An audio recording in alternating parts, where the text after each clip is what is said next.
Bruce Willis has had a full life full of love, success, and tragedy, as everyone knows from his legendary role as John McClane in Die Hard. Unfortunately, his journey took a very personal turn behind the scenes, devastating his followers and loved ones. From his meteoric climb to Hollywood stardom to the unforeseen obstacles he faced in his latter years, Bruce's biography is an inspiration. But let's take a step back and examine the circumstances that molded Bruce's remarkable life before we dive into the painful goodbye his wife is currently experiencing. The life of Bruce Willis, who was born Walter Bruce Willis in the German town of Idar Oberstein on March 19, 1955, was far from glamorous when he first arrived in Hollywood. While he was growing up, his father David was a soldier stationed abroad, and his mother Marlene was from Kassel, Germany. Bruce and his family made a big shift when he was only a toddler. The Willis family departed Europe in 1957, the year David was discharged from the service, and eventually settled in the blue-collar town of Carnes Point, New Jersey. Nobody lived it up in New Jersey. Work ethic and perseverance were cornerstones of Bruce's childhood. David, his father, was an accomplished handyman. He was a skilled mechanic, factory worker, and welder. Working at a local bank, Bruce's mom Marlene kept the household budget in check. They worked hand in hand to give Bruce the work ethic that would propel him to stardom. Bruce has often thought about his family history and has said that he is from a long line of blue-collar workers. For the Willis family, this was more than simply a saying. Bruce overcame an early obstacle that may have altered the course of his life, despite his apparently typical upbringing. A stammer was an obstacle for him, a speech impairment that caused anxiety throughout even the most basic conversations. Perhaps in jest about his stammer, his classmates at Pensgrove High School gave him the nickname Buck Buck. However, he was more than this moniker. Dominance was his. Bruce discovered an unexpected refuge on stage, driven to conquer his speaking challenges. He initially experienced the life-altering potential of performing while participating in the high school theater club. When Bruce put himself in a character's shoes, something extraordinary occurred. The self-assurance and naturalness he brought to his parts made his stammer disappear. Acting was more than a hobby, it opened my eyes to new realities. Bruce earned the admiration and self-assurance of his contemporaries by focusing his energies on dramatic roles. His rising stardom and maturing leadership abilities were on display when he was eventually chosen president of the Student Council. Bruce didn't have a crystal ball when he graduated from Pensgrove High School in 1973. He, like many young adults, worked odd jobs to pay the bills. Far from the limelight he would eventually experience, he worked as a responsible and vigilant security guard at the Salem nuclear power plant. At the DuPont Chambers Works factory in Deepwater, New Jersey, he was also tasked with the arduous duty of transporting crew members. These entry-level positions lacked glitz. Although they ensured Bruce's sustenance and gave him experiences that molded his perspective on life. However, Bruce was never meant to stay in these roles forever. He eventually gave in to the stage fright and enrolled in the drama program at Montclair State University. Here, Bruce's love for acting started to take shape.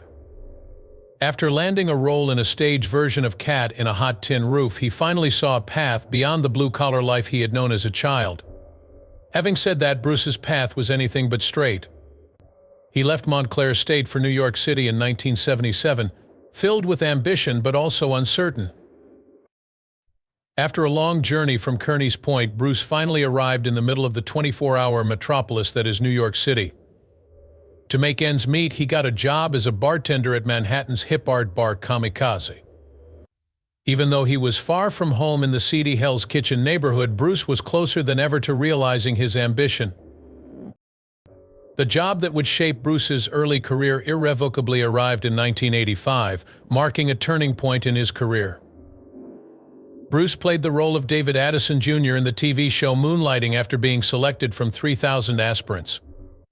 Bruce made the most of this once-in-a-lifetime chance, since it was no ordinary role.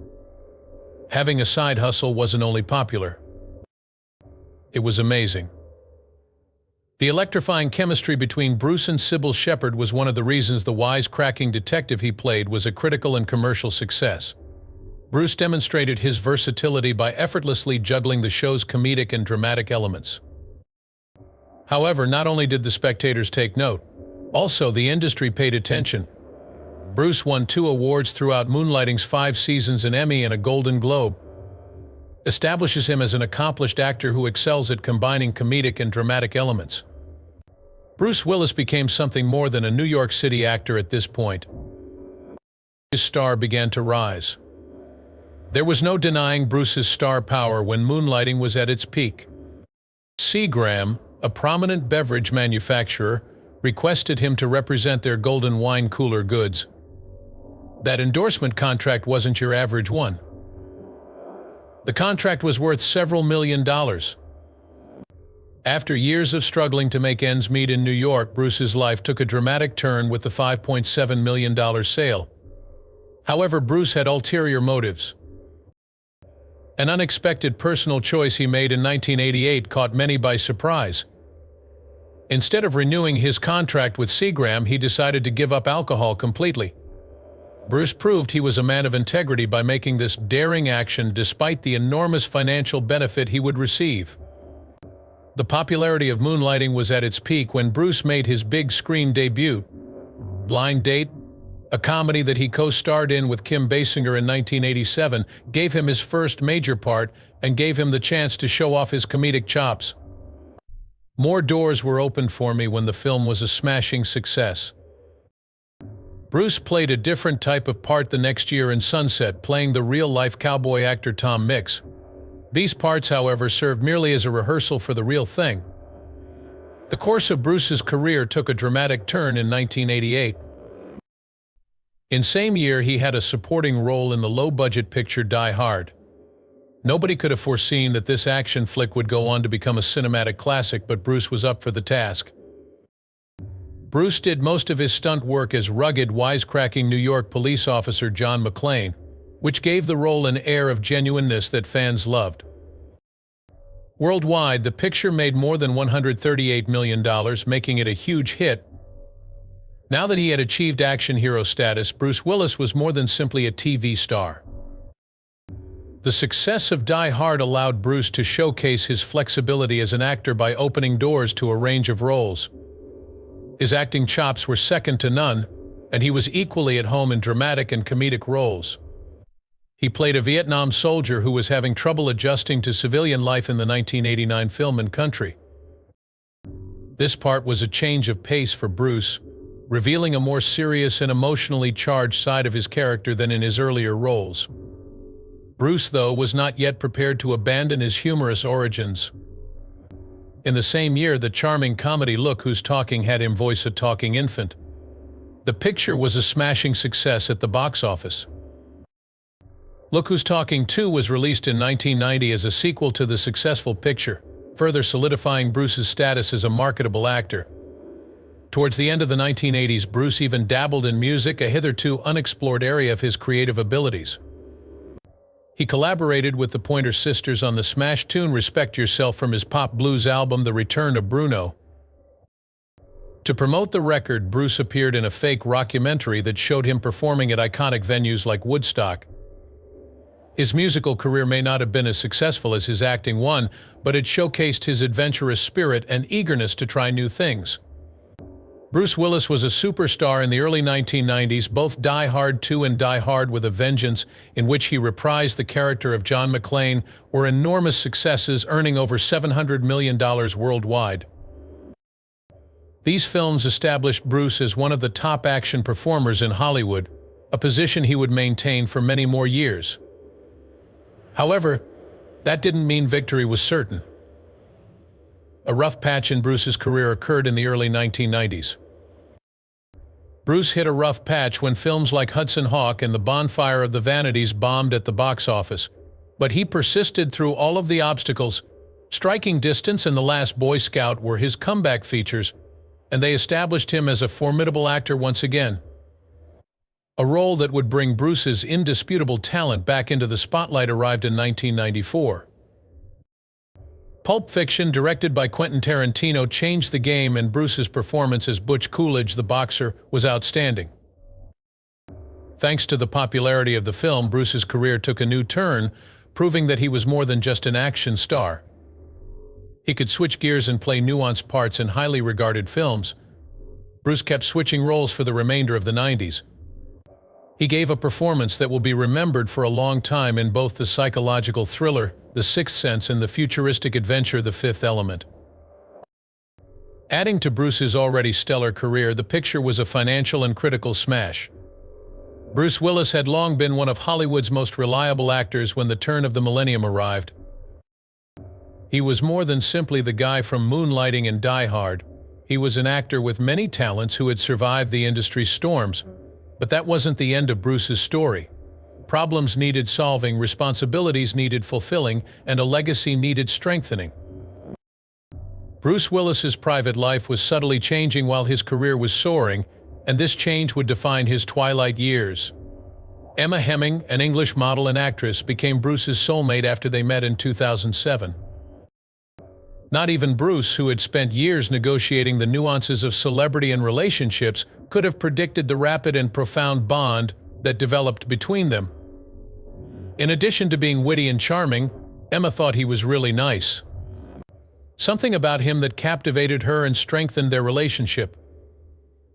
In 2009, with the help of their loved ones, Bruce and Emma were married in a picturesque ceremony on the Turks and Caicos Islands. This was no ordinary wedding. Bruce was celebrating the start of a new chapter in his life. He had 3 daughters, Scout, Rumor, and Tallulah, from his first marriage to Demi Moore, which ended in 2000. Bruce and Demi kept up their close friendship and prioritized their children even after their romantic engagement ended. The groundwork for an exceptional blended family was laid by this dedication to family.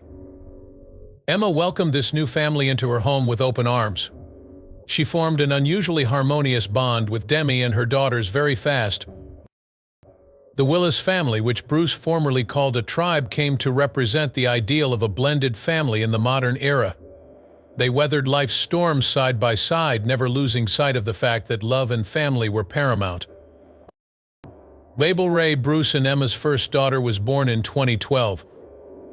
Evelyn Penn, their second daughter, was born 2 years after that. The new family members not only provided happiness but also deepened the connection between Bruce and Emma. As he played with his kids, Bruce's face would light up with joy and pride. He was a devoted father. The man who had made a name for himself playing tough guys was now a doting husband and father who put his family first. However, Bruce encountered increasingly intimate and significant difficulties as time progressed. Bruce started to take on new responsibilities in his last years on the job. Beginning with projects for firms like Emmett Furla and Oasis, he went on to star in a string of independent, low-budget features. Bruce had become famous for his blockbuster smashes, but these flicks, which were typically released straight to video, were quite different. Bruce persisted nonetheless, and after only a few days on the job, he had made millions. Nevertheless, there were indications that something wasn't quite right behind the scenes. People who were Bruce's co-workers at the time saw a transformation in him. He required an earpiece to get dialogue because he frequently appeared bewildered, had trouble remembering his lines, and needed constant prompting. Everyone could tell something was amiss because Bruce Willis didn't seem like the Bruce Willis they knew and loved. Regardless of these challenges, Bruce continued, finishing 11 films before to his family's devastating March 2022 announcement. The diagnosis of aphasia, a disorder that impacts the capacity to communicate, was made public by Bruce's family, shocking the globe. The end of Bruce's acting career was signaled by this diagnosis, which shed light on his troubles on stage. This was a terrible setback for someone who had been an actor for decades. Still, Bruce's family was there to rally behind him as he took on this new adventure. Emma, ever the faithful wife, was at Bruce's side during the entire ordeal. As they entered this new phase of their lives, she informed the world and pleaded for empathy and understanding. In a joint statement, Emma, Demi, and Bruce's daughters showed their solidarity by standing by the man they loved. However, that wasn't the end of the difficulties. The health of Bruce deteriorated in the year following his retirement. The family provided additional updates in February 2023, announcing Bruce's diagnosis with frontotemporal dementia (FTD), a devastating condition that impairs brain function. Although the family now had more answers, this diagnosis also brought them a fresh round of sadness. Tragically, there is currently no treatment or cure for FTD. It signified that Bruce's capacity for speech and expression was deteriorating. Emma and her family were unwavering in their support, even though receiving this prognosis was painful. They kept in touch with Bruce's supporters, who had been there every step of the way, sharing news and updates. Emma, in particular, took it upon herself to use her celebrity status to bring attention to dementia and the difficulties it causes. She channeled her suffering into the creation of a brain health business called Make Time Wellness, with the goal of providing assistance to individuals coping with dementia.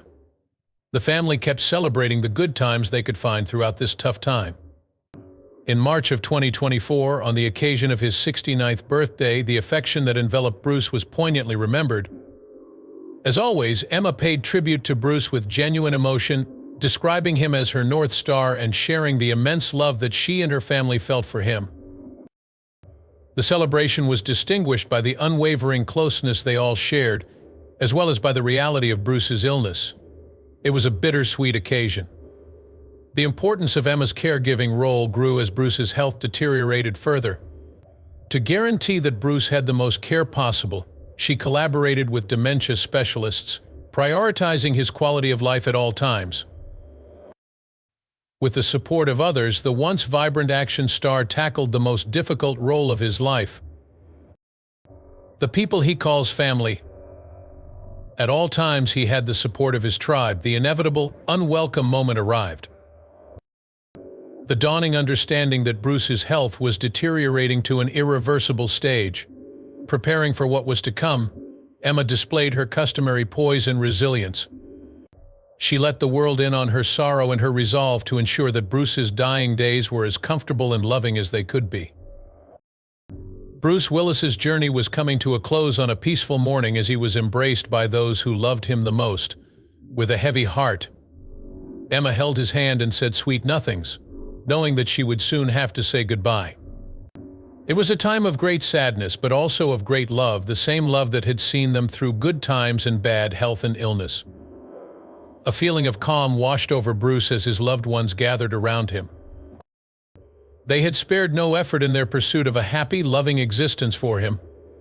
They were bound together in their sorrow and affection for the man who had given them so much as they confronted the tragic truth of his death. Bruce Willis may be best known to audiences around the world as an action hero and the actor of several blockbuster movies, but his loved ones remember him for much more. In spite of the hardships he endured, he remained a brave and gracious husband and father. Even when Emma said her last goodbye, she was certain that Bruce's impact would endure, not just in his films but also in the memories of his fans. Bruce Willis's journey came to a close at this point. It had been filled with love, resilience, and an unshakable tie to his family.